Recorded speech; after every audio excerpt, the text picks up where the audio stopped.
bittaaf gurgurtaan namaa yookiin immoo sirna gabrummaa afaan Ingiliziitiin inni isaan slave trade jedhan. Slave trade bittaaf gurgurtaan namaa sirni bittaaf gurgurtaa ilmaan namootaa kaaba baha Afrikaa keessatti akka eegale seenaan hin dubbata.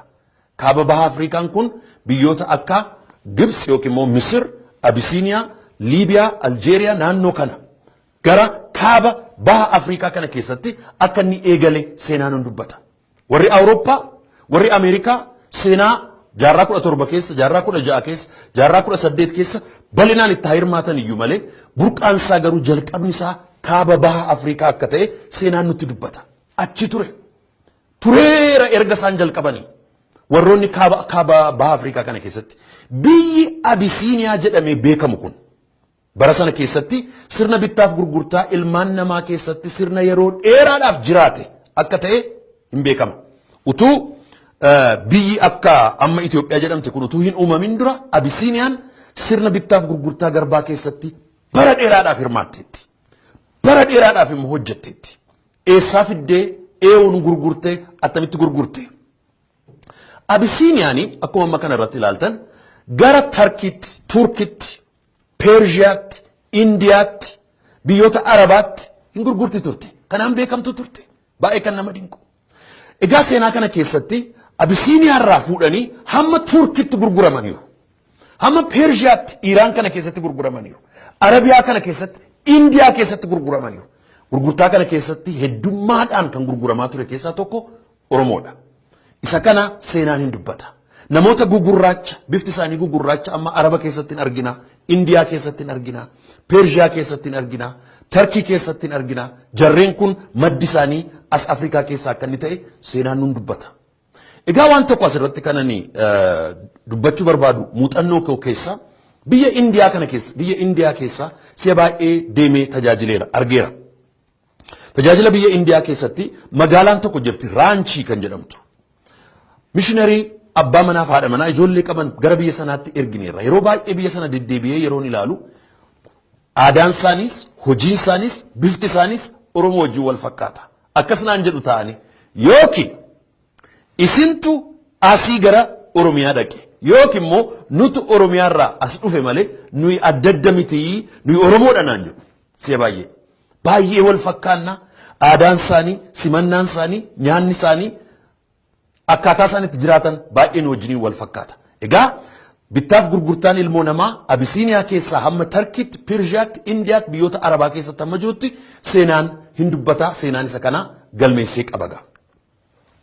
Caaffanni seenaa akka himutti isa ittaanu irratti akka ilaalutti caaffanni seenaa akka himutti nagada garbaa galaana diimaa galii mootummaa Abisiiniyaa harka keessaa isa guddaa ture. Galiin mootummaa Abisiiniyaa kan inni argatu amma dur biyya keenya keessatti ijoollummaa kootti kanan yaadadhu ekonomii waaltaa bunnaa jedhu. Dur bunan turre. Bu'urri ekonomii yookiin dinagdee Abisiiniyaa bittaaf gurgurtaa ilmaan namaa yookiin garboota ture. Galaana diimaarraan qaxxaamursanii gara Saawudiitti, gara Arabootaatti, gara Indiyaatti, gara Turkiitti, gara sanatti Awurooppaa fi Ameerikaan booddeedha kan isaan argan. Warri adii, warri Yuurooppiyeensiinii sirna bittaaf gurgurtaa ilmoo namaa kan isaan irraa baraniyyuu warroota akka Abisiiniyaa, warroota akka Misir, warroota akka kaaba baha Afrikaa keessa jiran Liibiyaa kana fa'aa achirraati.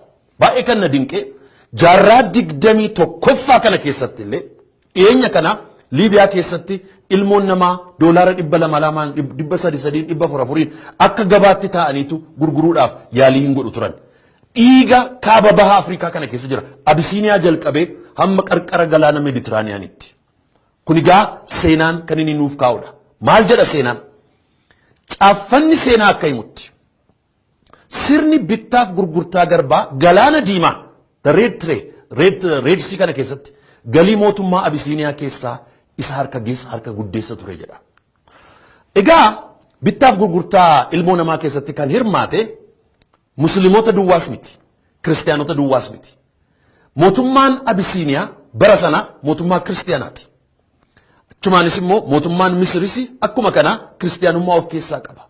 Utuu aadaan kun yookiin warra Kiristaanotaatu gurgure jennee Kiristaanota duwwaa jechuun dandeenyu warra musliimoota jennee muslima duwwaa jechuus hin dandeenyu hundumaatu hirmaate kan gurguru mootummaa kiristaanaa ofiin jedhu kan Abisiiniyaa yeroo ta'u baay'inaan kan bitu immoo daldaltoota muslimaa biyyoota arabaa keessaa dhufanidha wal harkaa fuudha ture jechuudha inni tokko gurguraa inni tokko immoo hin bita akka kanaa wal harkaa fuudhaniitu walii wajjiniin nagadu turan kanaafi dhimma amantaan turre jechuudha bittaaf gurgurtaan ilmoo namaa dhimma amantaan turre dhimmisaa dhimma dinagdee ture dhimmisaa dhimma ilmoo namaa tuffachuu ture dhimmisaa dhimma seera waaqayyoo gargar dhiibuu ture dhimmisaa dhimma ilmoo namaa cabsanii bituu ture inni kun baay'ee kan nama gaddisiisudha waan amantaa laalu miti amantaan kiristaanaas haa ta'u amantaan muslimaa ilmoo namaa bituuf gurguruu hin deeggaru amantaan muslimaas haa ta'u amantaan kiristaanaa ilmoo namaa cabsanii gaddaakanii bituu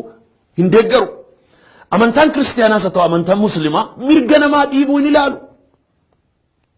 garuu maqaa amantaatiin kan of gurmeessan kan of bitan kan of himan isaan kana keessaa bu'aa dinagdee argachuudhaaf ilmoo namaa akka meeshaatti yookiin akka qodaatti gabaatti baasanii hin gurguru turan kanaaf lamaanuu kan walitti hirkate ture jechuudha kan bitu mootummaa Abisiiniyaa kiristaana kan ofiin jedhu kan gurguru kan bitu immoo mootummoota arabootaa yookiin immoo naggaadota arabootaa turan sirna bittaaf gurgurtaa amantii kiristaanaa ilaalcha waldoota ortodoksii hundee godhachuudhaan sirna mootummaa barichaati ፍትሐ ነገሥት the law of kings galaafamee bal'inaan ibsamee jira achirratti barreeffameera ፍትሐ ነገሥtiin kuni mootummaan utuu seeraaf heeran qabaatin yookiin immoo isa higga mangist jedhamuun qabaatin kan qulqulluudhaan seera barreessee mootummaa Abisiiniyaatiif kenne waldaadha bara sana waldaan ortodoksii hundee godhachuudhaan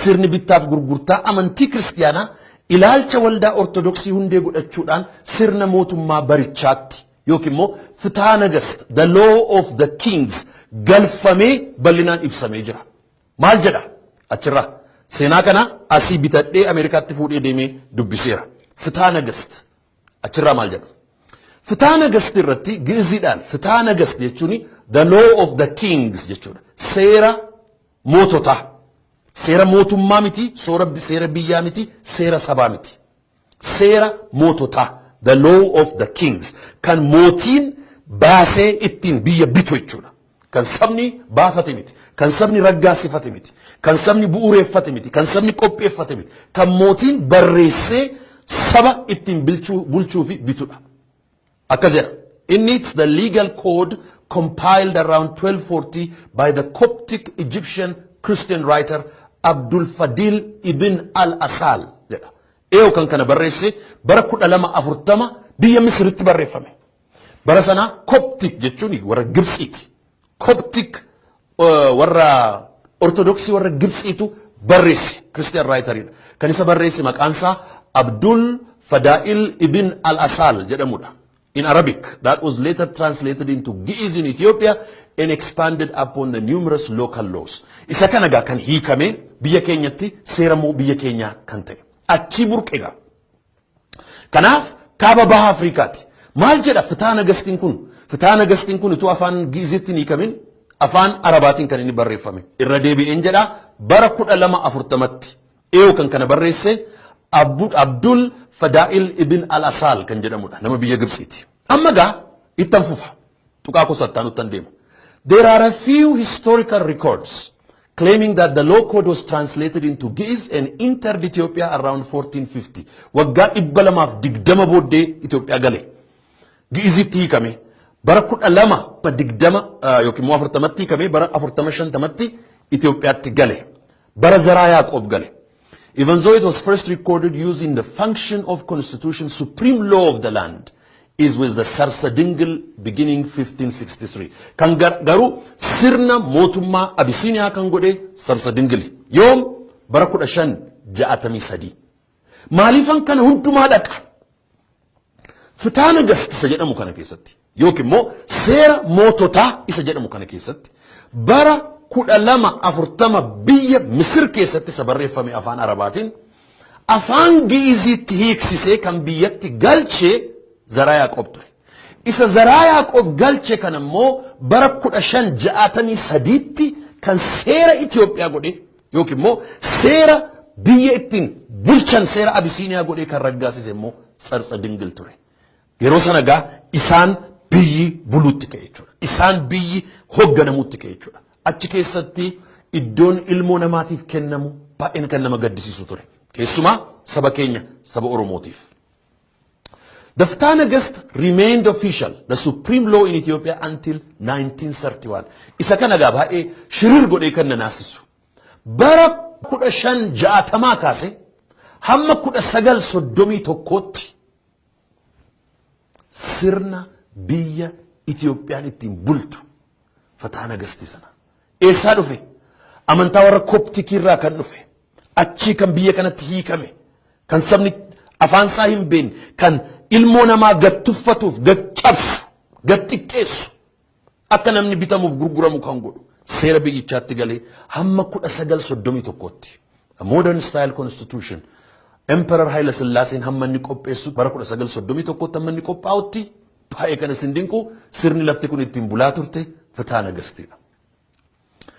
Sirni bittaaf gurgurtaa amantii kiristaanaa ilaalcha waldaa bu'uura godhachuudhaan sirna mootummaa barichaa Ftaa Nagast, the law of the kings galmeeffame bal'inaan ibsamee jira.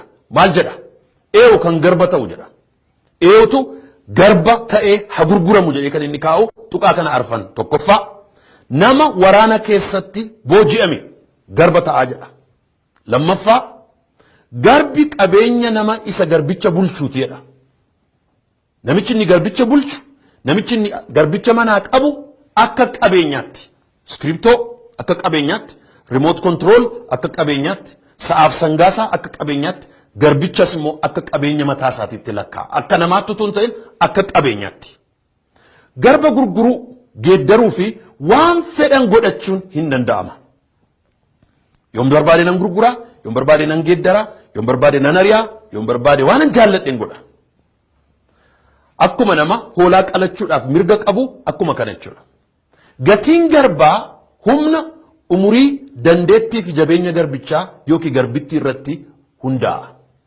Gatiin garbaa namicha kana qarshii 10 nan bita. Isa kana immoo 12 nan bita. Isa kanaan immoo 15 nan bita. Maaliinan kana madaala? Umurii, humna, dandeettii, bifa. Seenaan yeroo dubbatu waa'ee bifaa irratti booddeettan dhufa. Waa'ee bifaa kana irratti gatiin garbichaa kan inni ittiin hundaa'u kanaan egaa. Humna hammamii qabaa? Umuriin isaa hammam ga'a? Dandeettii maalii qabaa? Ogummaa maalii qabaa? Isa jedhu kana ilaalaniitu gatii isaatti moggaasu jechuudha. Sirna keessa jira gaa kun. Waraanni eewuuf eewu gidduu warra Abisiiniyaatu warra kaabaa warra kibbaatti dhufa. Kibba Oromoo, Walaayittaa, Sidaamaa, Kambaataa, Hadiyyaa, Gaamoo hundumtuu kun jiru. Isaaniin dhufee xinnooma waraanee cabsee jennaan guuree booji'ee deebi'a. Namichi inni guurame sun maal ta'a? Garbicha taa'edha. Seenaadha kan dubbate. Waraana keessatti kan booji'ame. Garbichi immoo qabeenya nama isa garbicha bulchuuti. Garba gurguruuf geeddaruuf waan fedhan gochuun hin danda'ama. Gatiin garbaa humna, umurii, dandeettii fi qabeenya garbichaa yookiin garbittiitti murtaa'a jechuudha. Amma gaa seenaa akkasiitu duddubbee Onismoos Nasiiffaa jira jechuudha. Eenyummaa Onismoos Nasiiffaa dudduuba kan jiru seenaa akkasiiti. Namicha tokkotu bara 1846 irratti waa barreesse. Namichi kuni Gulguelmoo Masaayaa jedhama. Bara 1846tti akka barreessetti seenaa dinqisiisaa tokko lafa kaa'e. Luboonni waldaa Ortodoksii bittaaf gurgurtaa garbootaa keessatti bal'inaan hirmaataniiru jedha. Fakkeenyaaf qeesiin tokko Gojjam keessaa dargaggoota guuree Yerusaalemiin dhaqee sagannaa ittiin jechuudhaani magaalaa Jiddaatti akka isaan gurguratee galee seenaan galmeessaadha. Maal ittiin jedhu? Kottaadhaan sagannaa eessatti? Yerusaalemitti sagannaa. Achi booddee namoonni hin galmeeffamu yookiin immoo hin bu'uuraffamu guuree dhaqa. Edaa isaan sagadaaf miti gurgurtaadhaaf Jiddaatti geessee gurgurateetu dhiisee gala. Namichi luba ta'uu dhiisuus hin danda'a. Sobee luba ofiin jechuus hin danda'a. Garuu maqaa lubaatiin, maqaa amantaatiin namoota baay'ee sagadaaf amantaadhaan jedhaniitu gurguratu. Achi geessaniitu hin gurguratu ture jechuudha. Kana irratti akkasiin naa hubattan kanan barbaadu amantaa balaaleffachuudhaaf yookiin immoo maqaa waldaa tokko xureessuudhaaf, seenaa xureessuudhaaf itoo hin ta'in seenaadhuma qorannaa seenaa keessatti waan an argadheen akka barumsaaf nuu ta'utti, akka hubannaadhaaf nuu ta'utti, akka bu'uura seenaa nuu ta'utti gadi baasuu kooti. Misiyoniin biyya Swidinii Cederquist kan jedhamu bara 1912tti waan argee akkas jechuudhaan mul'ise. Baay'ee gaddiga. Maalirratti arge kana doonii irratti arge. Ilmaan Oromoo keessumaa hedduun isaanii garbummaadhaaf guuramanii as Shawaa keessaa naannoo Walloo keessaa Arsii keessaa iddoo adda addaatti guuramanii yeroo isaan gurgurtaadhaaf galaanarra kaa'amanii adeeman argeetu galaanarratti doonii irratti argee tuqaa kana arfan dubbate. They were beaten and branded jedhe. Tumamaniiru jedhe. Madaa'aniiru jedhe. Godaannisa hedduu ofirraa qabu jedhe. Most of them did not receive more than single very frugal meal per day. Guyyaatti yoo baay'ate waan isaan nyaatan tokkittitu kennamaaf jedhe. Isheen iyyuu baay'ee xinnoo turteedha. Even at the age of 9, girls would be used sexually. Ijoollee durbaa xixinnoon qabamanii gurguraman umuriin isaanii 10 gad umurii isaanii 9 fa'itti kan ta'an miiraan akkasumas immoo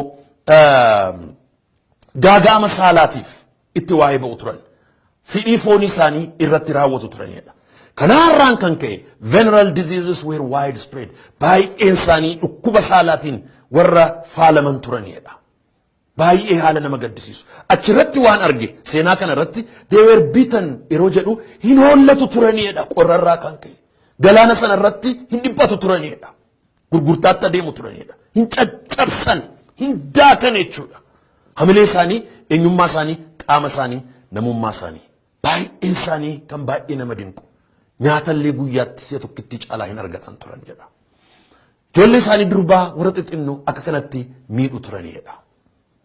Baay'een egaa bittaaf gurgurtaa namaa sirna gabrummaa from the days of Aksum, 4th century of the days of Gondar, slave trade was highly practiced. Kun hundumtuu egaa bittaaf gurgurtaa mootota Abisiiniyaa kaabaa keessaa guuramee bara jaarraa arfaffaatii kaase kan irratti waa'ee ba'aa turedha. Kuni gaaga'ama guddaa bara dheeraa sirnaaf bu'uura aadaaf mootota Abisiiniyaa ta'ee kan jiraatedha. Jaarraa afurii kaasee almost jaarraa 16 bara 1600 oliif miidhaan akkasii ilmaan namootaarra ga'aa ture jechuudha. Mootummaan naannoo Gondar dhabame mootummaan Saala Sillaasee Shawaatti yeroo guddachaa adeemu sirni nagada garbaa caalaa adeeme malee xiqqaataan adeemne. Namni Haaris jedhamu tokko bara 1940tti Shawaa yeroo dhaqee waan argee akkas jedheetu barreesse. The price of a slave was modified by His Majesty at pleasure. Saala Sillaasee conducted raids 2 or 3 times a year against the Oromo and Gurage people. Captives were often women and children.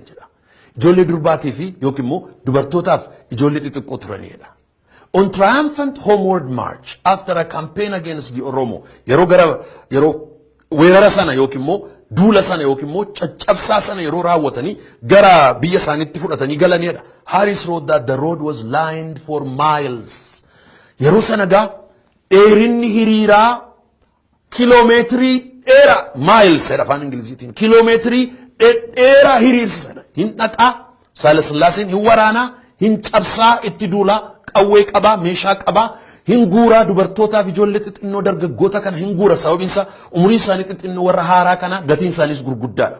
Dubartoonni immoo bifaanis miidhagummaadhaanis bittaaf gurgurtaa gabaa addunyaa irratti kan hamma dubartoota Oromoo ga'u hin jiru tureedha. Booddeettan dhufa seenaasa. Isaaniin guureetudha. Hiriirseedha. Hiriirri isaanii hamma kiiloomeetirii dheeraa mul'ataadha hamma iji arguu hin dandeenyetti. Guraageedhaaf Oromoo kana keessaa kibba kana keessaa guuree dhufaadha.